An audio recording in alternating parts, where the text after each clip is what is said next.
आदाब अस्सलाम। मैं सैफुल इस्लाम आप तमाम दर्शकों का अहवाले दुनिया पर स्वागत करता हूं। इस वक्त हम मौजूद हैं उत्तर प्रदेश के आजमगढ़ के दीदारगंज विधानसभा के अंतर्गत कवरा गहनी में, और हमारे साथ मौजूद हैं एक वरिष्ठ नेता साजिद खान साहब। स्वागत है आपका। जी धन्यवाद। मैं पहले चैनल को बधाई देना चाहता हूँ। सबसे पहले तो साजिद खान साहब, आप एक चीज़ ये स्पष्ट करें कि क्या साराइयाँ लगाई जा रही हैं कि आप जो है सन 2022 में चुनाव लड़ेंगे? चुनाव लड़ने का पूरा इरादा है, पूरी तैयारी है। अगर टिकट मिला तो ज़रूर लड़ेंगे। कहा जा रहा है कि रीता बहुगुणा जोशी जिनके आप बहुत करीबी माने जाते हैं, वो भाजपा में चले गए हैं कांग्रेस से। तो क्या आप भी भाजपा से चुनाव लड़ेंगे या किसी अन्य दल से? नहीं, मैं कांग्रेस में 1991 से हैं, पार्टी का सक्रिय सदस्य रहा, बहुत कई महत्वपूर्ण पदों पर रहा, जिला महासचिव भी रहा, सचिव भी रहा, प्रदेश का कन्वीनर रहा, प्रदेश महासचिव रहा, भारत सरकार टेलीकॉम का मैं मेंबर भी था। मैं कांग्रेस के बहुत से पदों पर रह चुका हूँ और कांग्रेस के लिए काम करता हूँ। रीता बहुगुणा से मेरे ज़ाती ताल्लुकात हैं, कांग्रेस में थी उससे पहले से मेरे ताल्लुकात हैं, 2500 साल से ताल्लुकात हैं। मेरा घरेलू संबंध है। मैं बहुगुणा स्मृति समिति का जिला अध्यक्ष हूँ, बहुगुणा समिति समिति के वो राष्ट्रीय उपाध्यक्ष हैं। इस नाते उनसे हमारे घरेलू संबंध है, उससे कोई राजनीति से या भाजपा से कोई मतलब नहीं है। ये तो जाति लगाव उनसे है। इसका कोई अर्थ निकालना, मतलब निकालना कि वो भाजपा में थे, मैं भी भाजपा हूँ, भाजपा से हमारा कोई लेना देना नहीं। बीच में सोशल मीडिया पर एक ये खबर भी आई थी कि आप बहुजन समाज पार्टी की ओर बढ़ रहे हैं, इसमें कितनी सच्चाई है? नहीं, मैं बहुजन समाज पार्टी में बढ़ नहीं रहा हूँ। बहुजन समाज पार्टी मुझसे कह रही थी कि भाई अगर आप चुनाव लड़ना चाहें दीदारगंज में तो मुझको मदऊ कर रहे थे अपने साथ जोड़ने के लिए। मैंने विचार विमर्श किया तो अब मैं कोई ऐसी बात नहीं हुई मेरी कि इस पर कोई बात नहीं हुई। बहन जी से कोई बात हुई नहीं मेरी। उनके लोग जो प्रभारी हैं उनसे बात मेरी हुई थी चुनाव को लेकर 2022 के लिए, कैसे उत्तर प्रदेश में सरकार बने, और कोई ऐसी बात नहीं थी कि मैं पार्टी से कोई त्यागपत्र दिया नहीं हुआ कि मैं बहुजन समाज पार्टी में शामिल हूँ। मैं तो बस ऐसे बातचीत चल रही थी, कोई ऐसी बात नहीं हुई थी चुनाव के लिए कि मैं बहुजन समाज पार्टी का झंडा लेके दौड़ रहा था। मैं कांग्रेस का बयान मेरा डेली आता है, किसी भी सोशल मीडिया पे देख लीजिए, चाहे आप किसी भी पेपर में देखिए, मेरा बयान कांग्रेस की तरफ से आता है। कांग्रेस में अल्पसंख्यक प्रकोष्ठ का प्रदेश का मैं संयोजक था, उसमें मेरा बयान उसी पे आता है। मैं तो कांग्रेस पार्टी में करीब मेरे 3 दशक हो गए। मैं 1991 से कांग्रेस पार्टी में हूँ। जब यहाँ से एडवोकेट जेड के फैजान साहब चुनाव लड़ रहे थे, मैं बहुत 18 साल की उम्र से मैं कांग्रेस पार्टी का झंडा डोरा हूँ। मैं 20 बार 25 बार राहुल जी से मिल चुका, सोनिया जी के घर पे जा चुका हूँ और मिला भी कई बार, सोनिया जी से मिला। मैं कांग्रेस कार्यालय में करीब 7 साल तक मैं जो पीसीसी की सदस्य थी रीता जी, मैं बैठता था वहाँ, मेरा दफ्तर था वहाँ, अल्पसंख्यक प्रकोष्ठ का दफ्तर था, मैं उसमें बैठता था, काम करता था प्रदेश में घूम घूम के। तो कोई ऐसी कांग्रेस में अगर मुझे मौका दिया तो दीदारगंज में कुछ ना कुछ तब्दीलियाँ ज़रूर आएंगी, क्योंकि अब लोग प्रियंका गांधी को ने जिस तरह से महिलाओं को 40% आरक्षण दिया है, उससे पूरे प्रदेश में एक माहौल अलग हो चुका है। सभी पार्टियां घबराई हुई हैं। जैसे देखिए, अभी भारतीय जनता पार्टी ने इलाहाबाद में महिलाओं के लिए सशक्तिकरण के लिए प्रोग्राम किया, बहुत भीड़ इकट्ठा की महिलाओं के लिए। सिर्फ ये कांग्रेस की देन है, प्रियंका गांधी की देन है।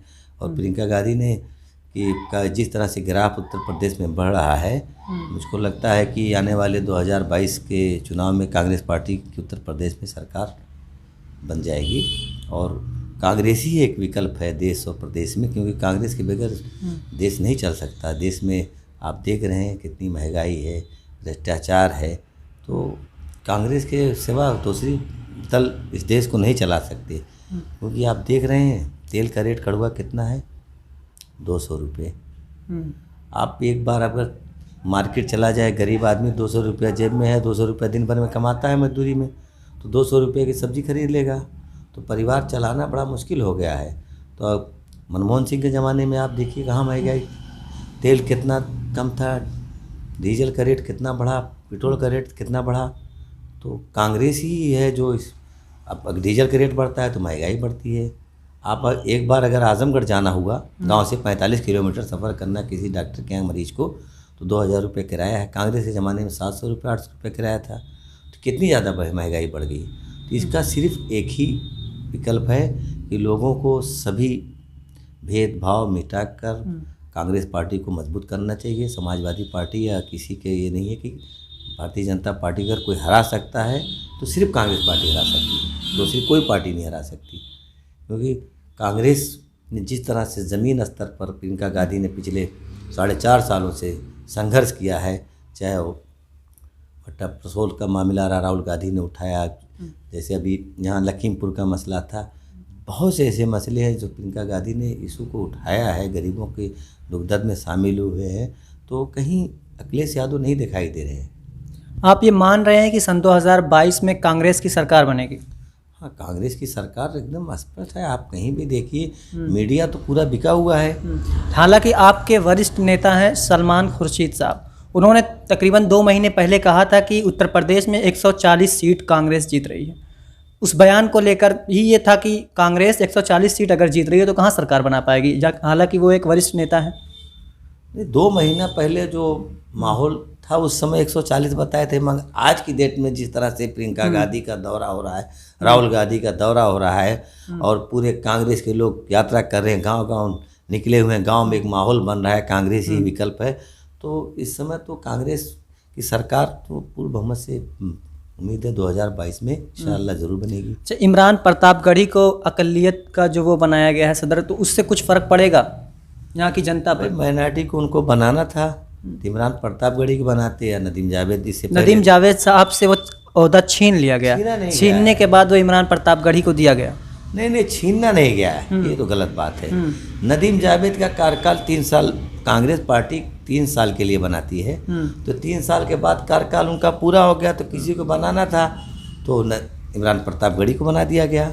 कल 3 साल पूरा हो जाएगा, किसी और को बना दिया जाएगा। उससे पहले खुर्शीद साहब को बनाया गया।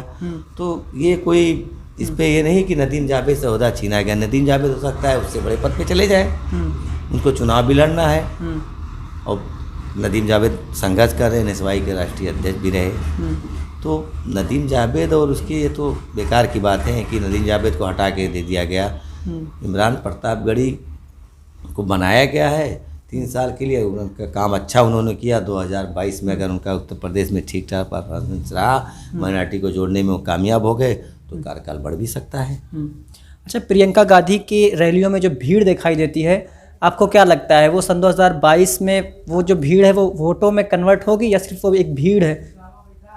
कांग्रेस की भीड़ अपने आप आती है और पार्टियों की भीड़ जुटाई जाती है, बस और गाड़ी लगा। कांग्रेस के लोग, मतलब कांग्रेस का माहौल ऐसा है, कांग्रेस अभी दीदारगंज में चुनाव लड़ेगी, आप देखिएगा भीड़ यहाँ जुटाई नहीं, यहाँ खुद लोग चल के आते हैं। अभी प्रियंका गांधी इस रोड से दौरा करें तो आपको सिर्फ भीड़ ही भीड़ दिखाई देगी यहाँ के आजमगढ़, क्योंकि कांग्रेस का जनाधार पूरे प्रदेश में है। कांग्रेस ने पिछली बार जो गठबंधन किया 2017 में, 27 साल यूपी बहाल का जो नारा दिया था कांग्रेस ने, अगर कांग्रेस अकेले चुनाव लड़ती तो कांग्रेस की स्थिति नहीं होती, 7 सीट पे सिमट जाती। कांग्रेस उस समय भी कम से कम 50 सीट जीतती है। यानी आप ये कह रहे हैं गठबंधन से और नुकसान हुआ कांग्रेस पार्टी का? उस समय मैंने बयान दिया था, मेरा है ऑलरेडी यूट्यूब पे मेरा है, मैं चैनल पे लखनऊ PCC में मैंने बयान दिया था कि समाजवादी पार्टी और कांग्रेस का गठबंधन होगा तो 100 सीट पे सिमट जाएंगी। तो 100 सीट आप तो कहिए, 48 सीट समाजवादी पार्टी को मिली, 7 सीट कांग्रेस को मिली। तो मैंने तो पहले ही कह दिया था, क्योंकि वोटरों को ये पता चल गया कांग्रेस और समाजवादी पार्टी भारतीय जनता पार्टी को हराने के लिए एक हुई है। उससे ये लगा कि इसको दबाना चाह रहे हैं। लोगों ने सोचा कि 5 साल इनको देख लिया जाए, भारतीय जनता पार्टी को। तो 5 साल देखने के लिए उनको वोट दिया, ये नहीं कर बंद गया। अब लोग जान चुके हैं कि 5 साल भारतीय जनता पार्टी को दिया गया है, अब आने वाला वक्त सिर्फ कांग्रेस का है। अच्छा, इससे पहले देखा गया 3 टर्म से अलग अलग सरकारें बन रही है, बहुजन समाज पार्टी, फिर समाजवादी पार्टी, फिर भाजपा। इस बार आपको इसीलिए उम्मीद लग रही है कि कांग्रेस बनेगी। तो कांग्रेस का अगर कार्यकाल आता है तो क्या स्थितियां इससे बेहतर होंगी? महंगाई पर कंट्रोल होगा, भ्रष्टाचार पर कंट्रोल होगा? कांग्रेस अगर उत्तर प्रदेश में सरकार बनती है तो कांग्रेस से अच्छी सरकार कोई नहीं चला सकता। कांग्रेस ही एक ऐसी पार्टी है जो प्रदेश को तरक्की, देश की तरक्की कांग्रेस ही ला सकती है। तो कांग्रेस की सरकार पिछले 30 सालों से उत्तर प्रदेश में नहीं है। कई नस्लें जवान हो गई, कई नस्लें बूढ़ी हो गई, तो कांग्रेस का कोई शासन देखा नहीं है।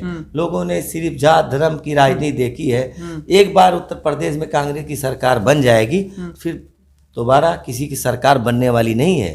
अब मुझको लगता है कि ये जो राहुल गांधी और प्रियंका गांधी की, सोनिया जी की जो ये टीम इन्होंने बनाया है, और प्रियंका जी के नेतृत्व में उत्तर प्रदेश में सरकार बनेगी। अच्छा, आप कह रहे हैं कि जात और धर्म की राजनीति, लेकिन आजकल देखा जा रहा है कि राहुल गांधी हिंदुत्व पर ज़्यादा बात कर रहे हैं, हिंदू और हिंदुत्व को लेकर वो उनके बयानात आ रहे हैं। तो क्या ये भी एक मजहब को लेकर बयानबाजियां नहीं चल रही हैं राहुल गांधी द्वारा? राहुल गांधी का कोई ऐसा बयान नहीं आता। ये लोग सेकुलर हैं, इनको राहुल गांधी, प्रियंका गांधी, सोनिया गांधी के ऊपर कोई ब्लेम नहीं लगा सकता। वही तो एक है जो देश में खुल के ईडी और सीबीआई सबसे लड़ाई लड़ सकते हैं। कुछ भी लगाइए, कोई फर्क नहीं पड़ता, क्योंकि ये लोग ईमानदार हैं। इनके कोई दाग नहीं है। कुछ भी आप कर लीजिए, तो ये लोग दबने वाले नहीं है। मर जाएंगे राहुल गांधी, मगर कभी आवाज़ को राहुल गांधी कोई दबा नहीं सकता। जिन फसादात में जो 32 साल से कांग्रेस नहीं है, उसकी एक वजह है कि बहुत से फसादात में कांग्रेस का माना जा रहा है कि हाथ है, जनता ये कहती है। तो क्या वो चीज़ें अब जनता भूल जाएगी? नहीं, जब उस जमाने में फसाद होते थे तब मीडिया नहीं थी, मोबाइल नहीं था। फसाद होते थे, पता नहीं, टेलीफोन नहीं लगते थे, 3-3 दिन लोग टकटाल होती, तब जाके बात होती थी। फसाद कोई होता है तो ऑन स्पॉट होता है। अभी यहाँ हो जाए तो क्या करेंगे, तो मीडिया है, कवर हो जाएगा। उस जमाने में कोई सिस्टम नहीं था।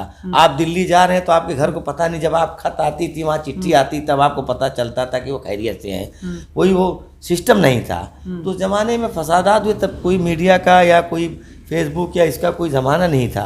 आज के ज़माने में कांग्रेस की जहाँ सरकार है, कहीं बता दीजिए आप। कांग्रेस पहले अपने अंदरूनी खलफशार से मिट ले, उसके बाद सरकार की बात करे। जैसा कि कहा जा रहा है कि कांग्रेस पार्टी में खुद अपना अंदरूनी खलफशार मचा हुआ है। जहाँ जहाँ कांग्रेस की सरकार है, जैसे पंजाब में देख लें और दूसरी जगहों पर, कांग्रेस अपने अंदरूनी खलफशार से इस वक्त परेशान है। नहीं, ऐसा कुछ नहीं है। वो तो इतना तो किस हर दल में रहता है कुछ ना कुछ, मगर उससे कोई फर्क नहीं पड़ना। किसी के जाने से आने से पार्टी का कोई नुकसान नहीं होता। अब कि कांग्रेस से फला साहब चले गए, कि उनका कोई नुकसान हो गया। पार्टी का अपना बेस होता है। बहुत से लोग पार्टी से हट के चुनाव लड़े तो उनका असर आप जानते हैं क्या हुआ है। तो कांग्रेस पार्टी हो, चाहे वो समाजवादी पार्टी हो, चाहे बहुजन समाज पार्टी, चाहे भारतीय जनता, सबका अपना अपना वोट है। किसी के आने जाने से नेताओं को कोई फर्क नहीं पड़ता, दल किसी दल में जाए। अब लोग कहते हैं बहुजन समाज पार्टी के सब नेता भाग गए, लोग कहते हैं ना, मगर उससे कोई फर्क नहीं पड़ने वाला। बहुजन समाज पार्टी का आज भी दलितों 95% उनके साथ है, मायावती जी के साथ। इसके कहने में कोई वो नहीं है मुझे, कि बहुजन का आज भी वोट 95% है। तो उसके नेता के आने जाने से लोग कहते हैं बहुजन टूट गई, कोई टूटता उठता नहीं। उसका अपना वोट है 20%, उसको कोई तोड़ नहीं सकता। तो आप ये अभी तक साफ नहीं किए हैं कि आप किस सीट से और किस पार्टी से चुनाव लड़ेंगे? अरे मैं 350 दीदारगंज से चुनाव लड़ूंगा। मैंने अप्लाई किया है, कांग्रेस पार्टी से मैंने टिकट मांगा है। पिछली बार भी मैंने इतनी यात्रा की, राहुल गांधी का इतना बड़ा मैंने स्वागत किया, बरदा में, मोहम्मदपुर में स्वागत किया। 27 साल यूपी बिहार का नारा, जो हम गांव हम लोगों ने 10,000 मांग पद बनाए, 12,000, तो हम लोगों ने काम किया है। हम लोग कांग्रेस पार्टी के लिए, मैं एक मिसाल दे रहा था कि किसी के मेरे जाने या किसी के जाने से कोई फर्क नहीं पड़ने वाला है पार्टी को। पार्टी तो अपनी जगह खड़ी है, तो उससे कोई फर्क नहीं पड़ता है। मैं कि मैं बहुजन समाज पार्टी में चला जाऊं तो कांग्रेस पार्टी को बहुत फर्क पड़ जाएगा, मैं समाजवादी पार्टी में चला जाऊं बहुत फर्क पड़ेगा। अपना वोट होता है आदमी का 2-4 हज़ार। कोई पार्टी, उत्तर प्रदेश में 22-24 करोड़ वोटर हैं, उससे कोई फर्क नहीं पड़ता। पार्टी का बेस होता है। चुनाव आप निर्दल लड़ जाते हैं तो बहुत से लोग निर्दल लड़ते हैं, कितना वोट पाते हैं? 2,000-4,000, इससे ज़्यादा किसी को मिलता है? आदमी, शरीफ आदमी चुनाव लड़ता है 2-4 हज़ार, ज़्यादा नहीं पाता। मगर आजकल माहौल तो बदल गया, आप जानते हैं क्या चाहिए जनता को। गुंडे माफिया भले से पा जाए वोट। शरीफ आदमी काम करता है, विकास कैसे होगा, क्षेत्र की तरक्की कैसे, खेत में खुशहाली कैसे विकास, मतलब किस तरह से रोड खंजे नाली बने, गांव में अच्छे स्वास्थ्य हो, गांव में सुविधा हो, खेल का मैदान हो। अब देख रहे हैं हमारे माटिंगन से फूलपुर का रोड, आप समाजवादी की 5 साल सरकार रही, एक रोड नहीं बन पाया। भारतीय जनता पार्टी की 5 साल सरकार पूरी होने जा रही है, 10 साल से ये रोड क्या हालत, खस्ता हालत है। कह रहे हैं कि जहाँ जहाँ दूसरे दल के विधायक हैं वहाँ पैसे नहीं पास हो रहे हैं। नहीं, ऐसा नहीं है। विधायकों को 90% यही नहीं मालूम कि योजना कैसे लाई जाती है। आप अपने क्षेत्र के नुमाइंदे को जो चुनते हैं उसका कोई दफ्तर नहीं है। 5 साल विधायक रहता है, उसकी ना कोई चिट्ठी बनती, ना उसका कोई दफ्तर रहता, ना गांव में क्षेत्र में दफ्तर रहता, ना लखनऊ में कोई दफ्तर रहता। 90% विधायकों की यही हालत है। जनता जब गलत लोगों को चुनेगी तो विकास नहीं हो सकता, क्योंकि आपको जब जानकारी नहीं है सचिवालय में कैसे काम होता है, कैसे अपनी योजना को कराना पड़ता है। मेरे गाँव में एक प्राथमिक स्वास्थ्य केंद्र पास हुआ इसी सरकार में अतिरिक्त। तो काम करने से होता है। काम आप करेंगे, क्षेत्र में हम लोगों ने बहुत। अच्छा, आप अपने इस क्षेत्र की बात कर रहे हैं, क्षेत्र से चुनाव लड़ने की बात कर रहे हैं, तो आपको अपने क्षेत्र की जो समस्याएं हैं वो मालूम है? बहुत सी समस्या है। सबसे बड़ी समस्या यहाँ तो कोई ऐसा रोड नहीं है जिससे हम जल्दी सफ़र कर लें। जिला हेडक्वार्टर 45 किलोमीटर दूर है, कोई रोड नहीं है, कहीं पे खड़ंजा नहीं है, नाली नहीं है, अस्पताल नहीं है, बस इलाज के लिए सही कुछ भी नहीं है। अगर आदमी को मौका मिलेगा तो इस क्षेत्र में कोई खेल का मैदान नहीं है, कोई कॉलेज नहीं है, ITI कुछ भी नहीं है। अगर मौका मिला, उत्तर प्रदेश में कांग्रेस की सरकार बनी, तो इस दीदारगंज विधानसभा को एक अलग मॉडल कॉन्स्टिट्यूंसी बनाने का हम लोगों का इरादा है। सरकार से हम लोग दौड़ेंगे, मांग करेंगे कि भाई हमारे बहुत पिछड़ा हुआ क्षेत्र है, आजमगढ़ जौनपुर के बॉर्डर पे ये कॉन्स्टिट्यूंसी है, हम लोग मेहनत करेंगे, अपने क्षेत्र की तरक्की करेंगे। बहुत बहुत शुक्रिया बातचीत करने के लिए। धन्यवाद। दर्शकों, ये थे साजिद खान साहब, जो कि दीदारगंज से चुनाव लड़ने के लिए कांग्रेस पार्टी से अपना पर्चा दाखिल कर चुके हैं। अब देखने वाली बात यह होगी कि यहाँ की जो क्षेत्र की जनता है ये कितना साजिद खान पर विश्वास करती है। तब तक देखते रहें अहवाल। कैमरामैन फुरकान आज़मी के साथ मैं सैफुल इस्लाम साहब, अहवाल दुनिया, दीदारगंज, आजमगढ़।